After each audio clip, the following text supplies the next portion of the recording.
Deuxième question sur la franc-maçonnerie. Évidemment, je suis un critique de la franc-maçonnerie. Je n'aime pas les sociétés secrètes et je trouve anormal que l'immense majorité des professionnels de la politique française soient maçons sans qu'on le sache. Et que normalement, ça devrait être explicitement marqué sur leur CV ou même sur leurs affiches électorales quand ils se présentent devant les électeurs, qui sont membres de telle ou telle loge, du Grand Orient ou je ne sais pas quoi, ou de la Grande Loge maçonnique de France. Il est absolument anormal qu'il y ait comme ça un clergé occulte de la République qui passe au-dessus de la tête des citoyens, c'est pas normal. Mais je crois, pour nuancer, que si aujourd'hui on parle autant de la franc-maçonnerie, c'est que parmi tous les réseaux qui existent, la politique n'étant que de la domination par des réseaux, c'est que la franc-maçonnerie classique telle qu'on la connaît est en déclin aujourd'hui.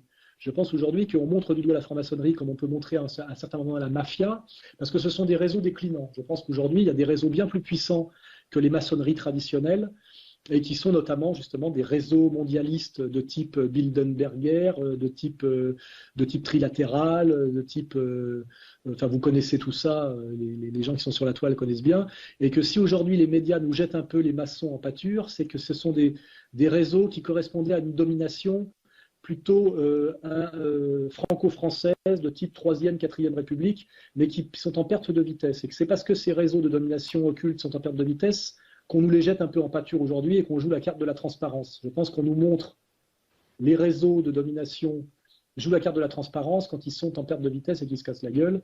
Et c'est pour cacher qu'il y en a d'autres qui ont pris leur place. Donc moi je pense aujourd'hui que les maçonneries à critiquer sont les maçonneries mondialistes qui sont effectives aujourd'hui et dont vous connaissez les noms même mieux que moi.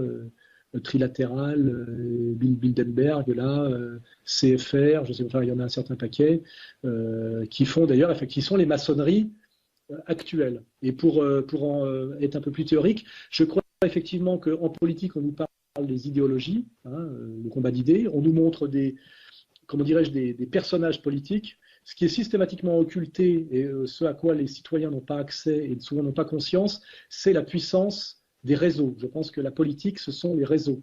Et qu'on ne peut pas expliquer la politique autrement que par les réseaux. Et les réseaux, c'est ce qui est caché aux gens. Il n'y a pas d'histoire des réseaux, n'est-ce pas? Et d'ailleurs, quand j'en débattais récemment avec Toubiana, parce que Robert Ménard m'avait donné la parole, et je lui ai dit, voilà, il y a des réseaux en France qui agissent, notamment le réseau antiraciste, le réseau sioniste, etc. Il éclatait de rire en disant que j'étais un délirant complétiste, parce que lui-même était très embêté que je montre du doigt le réseau auquel il faisait partie. Et d'ailleurs, il faisait partie de plusieurs réseaux croisés et convergents, sans doute. Mais il faut bien avoir conscience, effectivement, qu'au-delà de la franc-maçonnerie, il faut critiquer tout ce qui est réseau de manipulation politique occulte, c'est-à-dire de gens qui appartiennent à des entreprises d'associations et qui n'en font pas mention quand ils se présentent aux urnes devant les électeurs.